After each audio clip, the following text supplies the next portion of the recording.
YouTube channel में आप सभी का स्वागत है। आज कक्षा 7 की गणित में सरल समीकरण से संबंधित प्रश्नों के हल करने जा रहा हूँ। ध्यानपूर्वक वीडियो को देखिए और बहुत ही महत्वपूर्ण चैप्टर आपका है ये।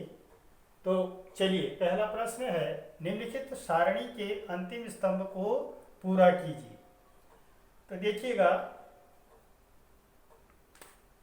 x + 3 = 0। अभी यहाँ पहला क्रम संख्या समीकरण दिए हैं और चर का मान दिया है। क्या ये चर का मान यहाँ रखने पर, इस समीकरण पर रखने पर 0 आता है या नहीं आता है? अगर आता है तो ठीक है, सही है, नहीं आता है तो नहीं लिख दीजिएगा। तो पहला जो समीकरण है हमारे पास, x + 3 = 0।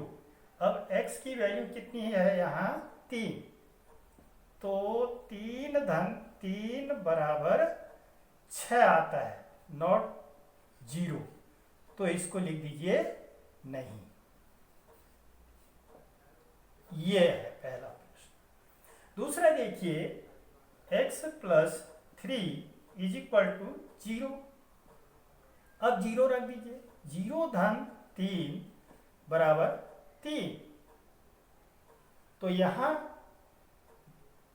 नॉट 0, तो ये भी नहीं हो गया।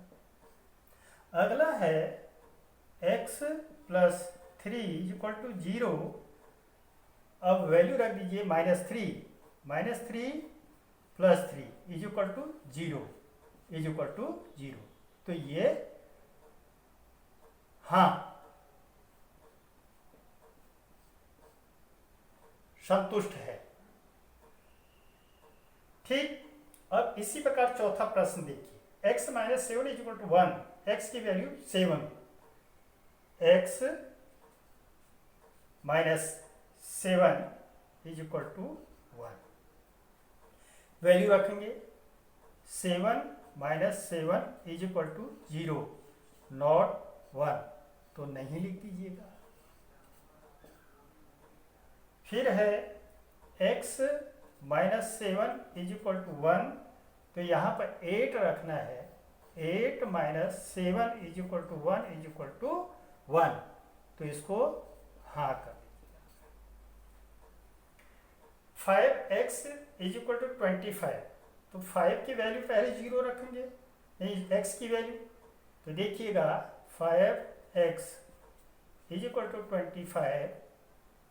यहाँ पर x की वैल्यू 0 रखेंगे तो 5 × 0 = 0, नॉट इक्वल टू 25। तो नहीं कर दीजिएगा। फिर नेक्स्ट आता है 5x = 25। वैल्यू रख दीजिए 5। 5 × 5 = 25 = 25। तो ये हाँ हो गया हमारा, ये संतुष्ट कर रहा है। फिर है 5x = 25। तो यहाँ पर -5 × -5 = -25, नॉट इक्वल टू 25। तो ये नहीं हो गया। नेक्स्ट है m/3 = 2। तो -6 रखना है।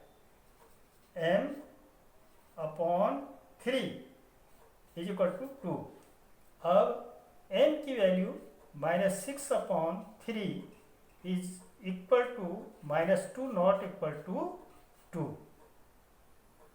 तो नहीं। नेक्स्ट है m/3 = 2। यहाँ पर 0 रखना है। 0/3 = 0, नॉट इक्वल टू 2। तो इसको भी नहीं कर दीजिए। फिर आता है m = 3 m/3 = 2।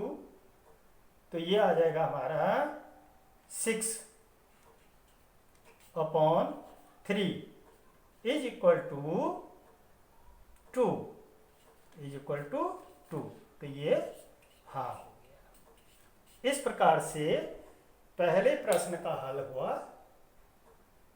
अब हम चलेंगे दूसरे प्रश्न।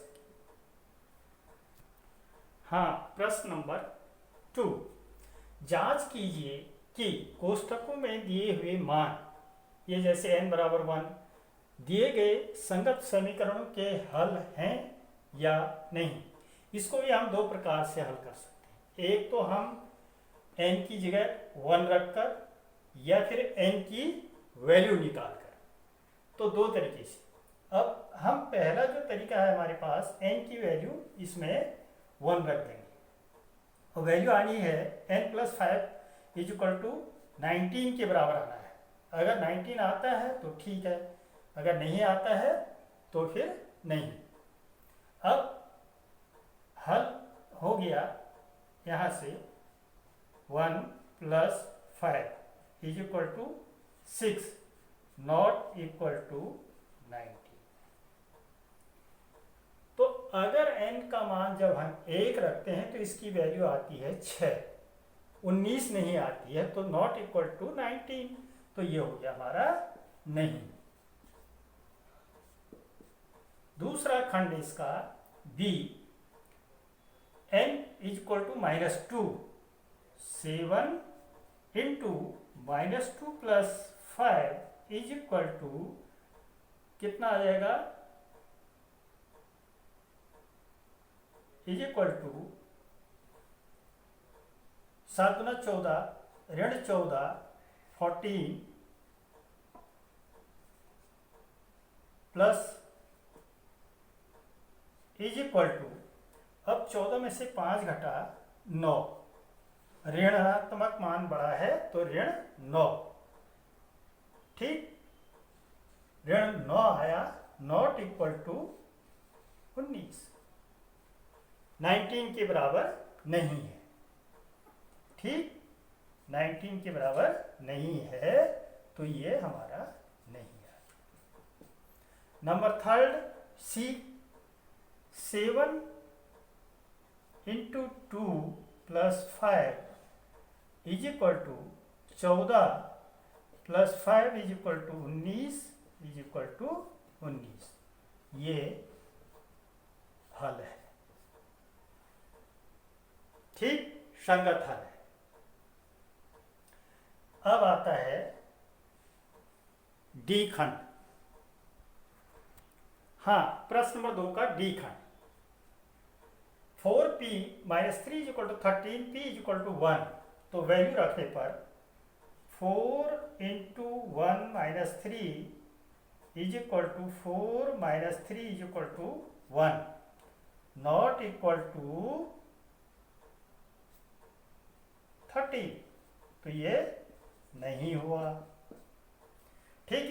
इसी प्रकार -4, 4 इंटू -4 - 3 इज इक्वल टू 4 चक्को 16 -16 - 3 is equal to -19, not equal to 30।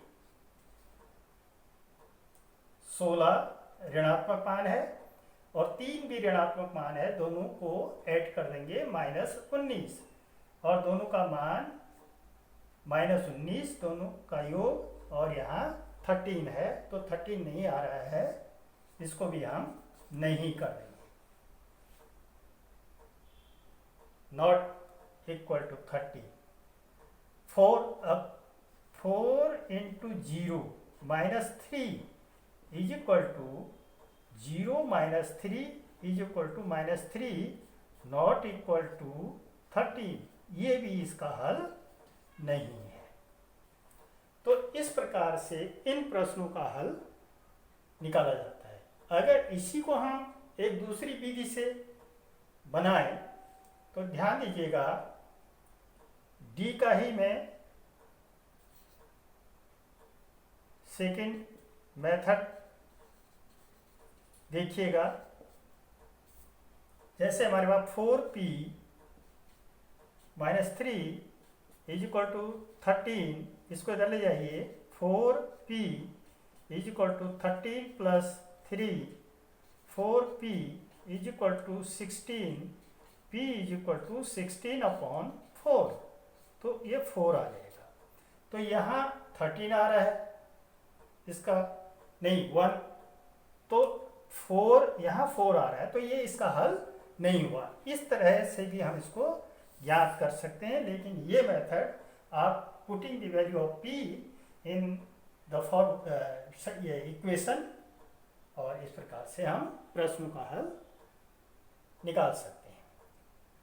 और बाकी प्रश्नों के हल मैं अगली वीडियो में डालूंगा। तब तक के लिए धन्यवाद।